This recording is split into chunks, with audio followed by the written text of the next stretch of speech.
residential street in an average American town. There's nothing unusual about that, you'll say. No, there isn't. As a matter of fact, this is the sort of thing most of us expect to have, sooner or later. And a weekend free from work, with a chance to take it easy in the afternoon. There's nothing unusual about this either. We expect pleasure. We like it. Over there on the drive, the family car. After all, well over half our families have a car, though not always the latest model. 1 to every 5 people, the statisticians say. About that. Radio, too, if you like. Any station you want. Walker's going back. I don't think he has a chance for this ball. He's going to try for it anyway. It's all part of the scheme of things. Even those of us who don't yet have it think of it as a reasonable standard of living. Running water? Who gives it a thought? You have to have running water, and you have it. And a modern stove. That's all a part of it, along with the refrigerator, of course. These are things that just go with the American pattern of living. Most of us don't think about them much. Want music? Put some records on a machine. Put on several. The machine's automatic. It will do the changing. Want more light? There you are. And if you should want to call a friend across the street or across the world, there's the telephone. There's a great deal more to this American way of life, of course, and it's all familiar enough. It's familiar in the home, and it's familiar in the larger community. The main street of any town is almost the symbol of America. That's where the stores are. That's where we go shopping. Candy and ice cream? Buy all you want. Hardware? Sure thing. A complete line. Shoes? All styles and sizes. Gas, oil, water? Yes, sir, and free air, too. Movies? Come early and get the best seats. Books? The library is yours. Help yourself. Medical attention? There's the doctor and the hospital. Education? Schools for everybody. But do you really think all this just happened? Do you really think there's nothing special about it? Just listen to these statistics. Listen. Comparing America with the rest of the world, we find that of the world's total population, we have 1/15. 1/15 of the population.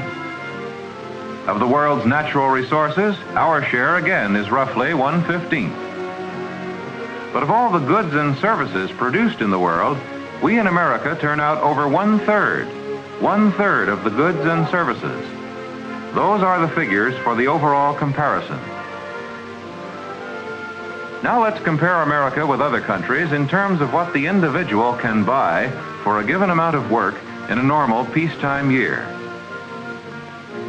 In such a year, the average American worker for 1 hour's work earns enough to buy over 7 loaves of bread. In the same amount of time, an Englishman earns 5 loaves of bread.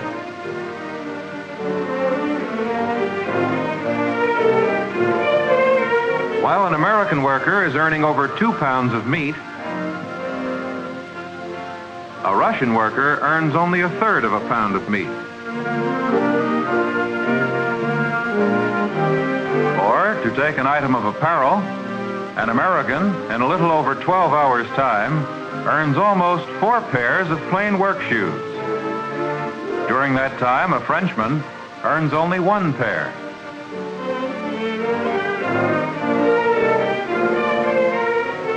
In terms of average yearly earnings, we get this comparison. The white columns tell the story.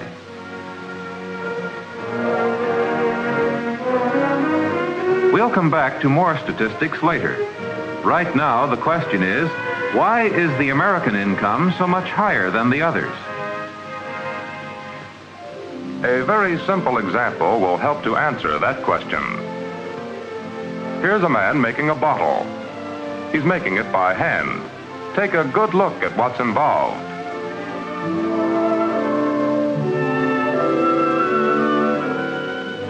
One man and a helper. And what's the output? A little less than 50 bottles per man per hour. Now here's another man making bottles, only he's making them by machine. Let's watch this.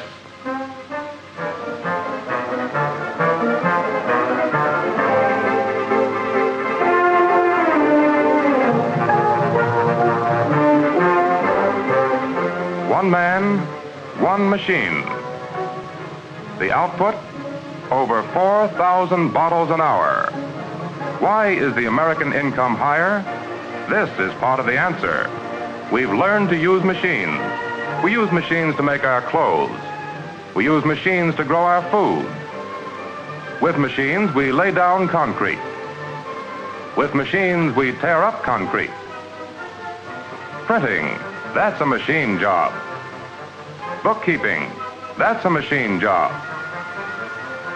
We've put machines to work in 1,000 ways, from stitching shoes, to stamping steel with giant hammers, to scooping up the earth 32 tons at a time. But it hasn't been this way very long, even with us. Let's go back a little. The scene is 1850. At this time, there were some machines in use, of course. The water wheel, for example. The wheel and the shaft. The gears and the driving mechanism were made by local craftsmen. This was how grain was ground in the America of 1850. But machines even of this type weren't any too common. For travel and for hauling, there was the Conestoga wagon, horse-drawn, lumbering, slow. For metalwork, there was the blacksmith with his hand tools and hand-operated forge. A hand process like this with hammer and anvil took skill. And it took something else. Strong arms and a good pair of shoulders. The story was pretty much the same with making barrel staves. It was a hand operation, slow, laborious, and costly. Shoemaking, more of the same. Hand tools, hand skills, muscle power.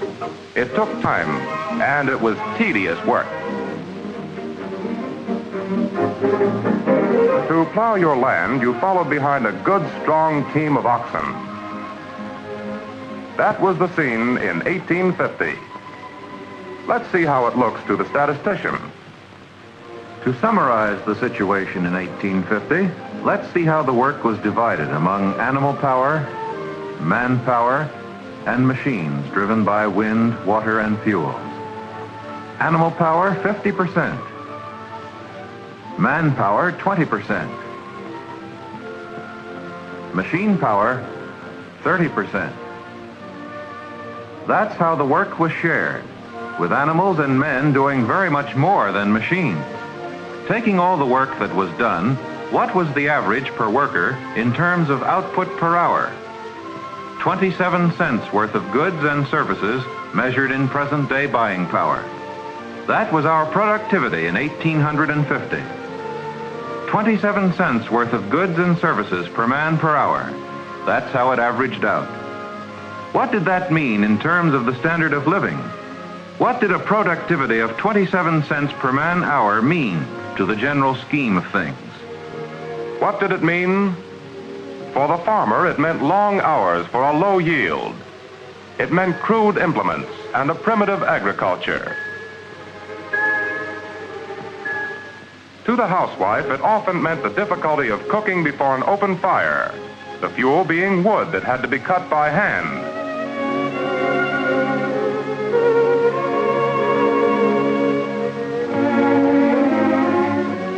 It meant the problem of making clothes by hand, of cloth woven by hand sometimes. It meant that skill in sewing was a required household art. It meant the inconvenience of raising water from a well. Water of doubtful purity sometimes. It meant the trouble of preserving food, as well as you could preserve it, in cellars dug in the earth. It meant sitting down for an evening meal only after a day of tiring physical labor. It meant that the food on the table was plain food, that the family often raised for itself. That's how it was in America in 1850. That's how it was when most of the nation's work was done by the muscles of animals and men. That's how it was when America's productivity was 27 cents per man per hour of work. And yet, times were changing even then. Yes, times were changing. And looking back on it now, we can chart the changes in American productivity.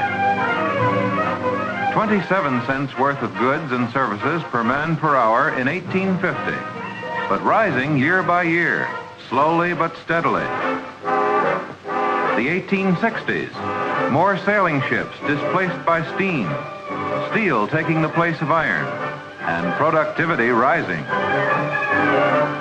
The 1870s, coal production up, more railroads, more steamboats, more steam engines at work, more furnaces and factories, and productivity rising.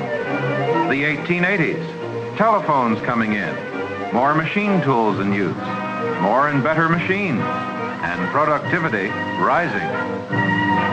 The 1890s, internal combustion engines, dynamos and electric motors, and productivity rising. By 1900, 50 years of steady progress. And as a result, how is the work shared now by animals, men, and machines? Animals, just over 30%. Men, roughly 15%. Machines, more than 50%. With the greater use of machine power, what happened to productivity? 56 cents per hour in present-day buying power.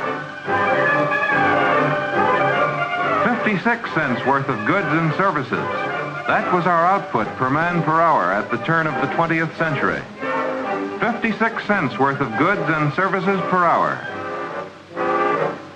More than double the output of 50 years before.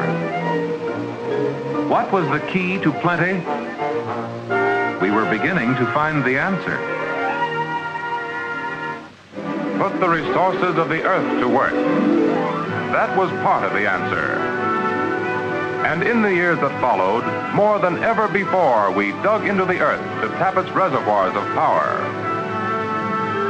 The stored energy of coal could power our machines, and we clawed it out of the earth by the hundreds of millions of tons. And hidden beneath the soil from Pennsylvania to California, from Illinois to the Gulf, there was oil. And in oil from deep in the earth, there was energy to power the truck and the tractor, the automobile and the plane, the ship and the locomotive. And the power of falling water, that could do our bidding. We barricaded our rivers, impounding their flow of power. We harnessed a source of energy as bountiful as rain. We put the dynamo to use. We mastered electrical power. Yes, we were learning the answer. Prosperity rests on productivity, and productivity rests on power. Power and the skill to use it. Power and the willingness to use it. In the decades after 1900, we grew as never before, our output per man-hour rising, and with it our standard of living. And we weren't just building engines, we were building a way of life. Some say the machine took over, but what actually happened was that we took over the machine. The machine that created new industries and new standards of welfare for all. The machine that did away with some jobs, but in the long run made many more. The energy of the earth harnessed through machines. That was the combination that boosted our productivity. We became the makers and the builders. We became the masters of production. We became the shapers of the technological age. Power in the machine shop and productivity rising. Power in the factory and productivity rising. There had never been anything like it before. In all history, nothing like it. We in America had found a key to plenty. Only as productivity rose could our prosperity rise. And productivity rested on power and the machine.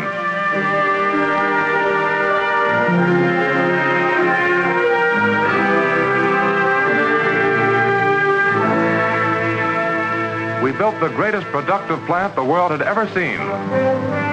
But it didn't all just happen.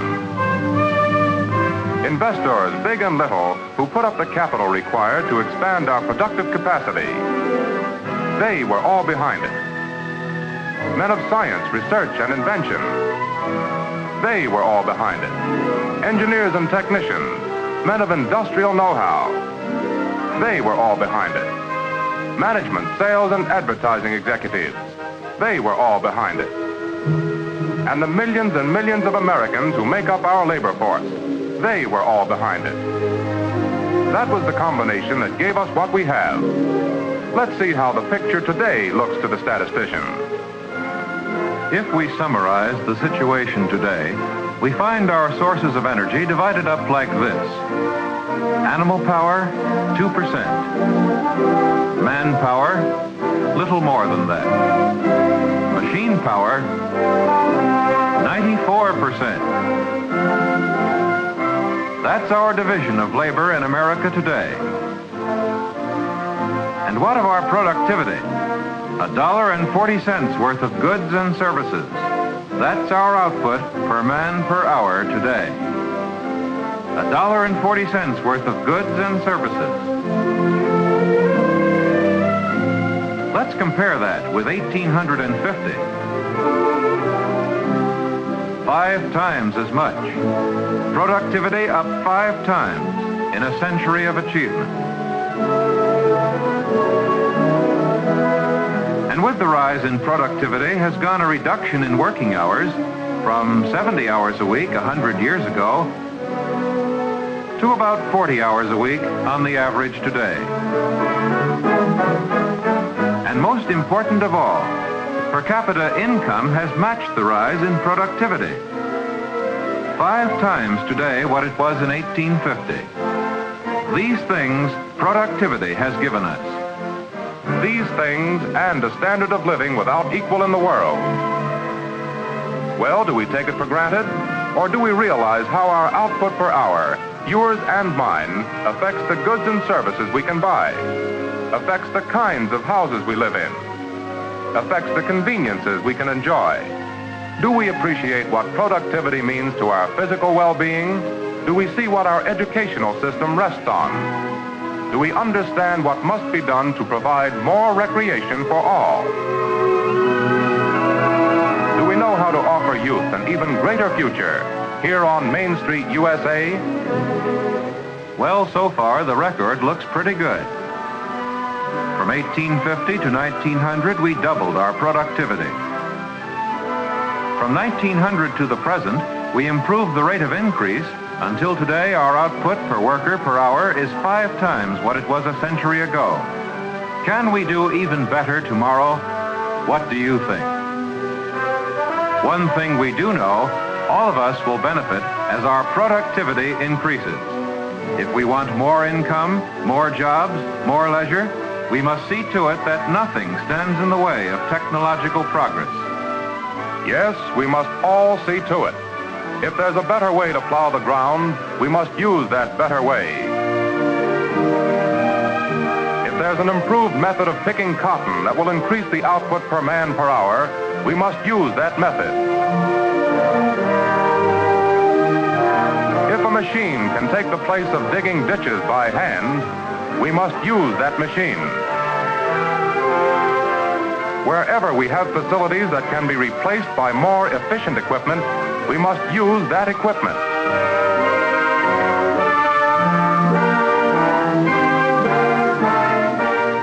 And along with the continued use of the old, where it does an important job, we must be prepared to make increasing use of the new. And always we must look to our basic sources of power. Today, oil, coal, and gas. Today, hydroelectric power. Tomorrow, perhaps, we will add the power of the atom. So how do you want it? Where do we go from here? You will help make the decision. You will help provide the answer. You in the shop. You in the office. You in the factory. You on the construction job.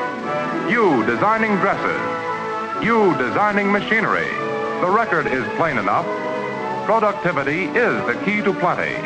But we have to use the key. And on how we use it rests the future welfare of all the people on all the main streets in America.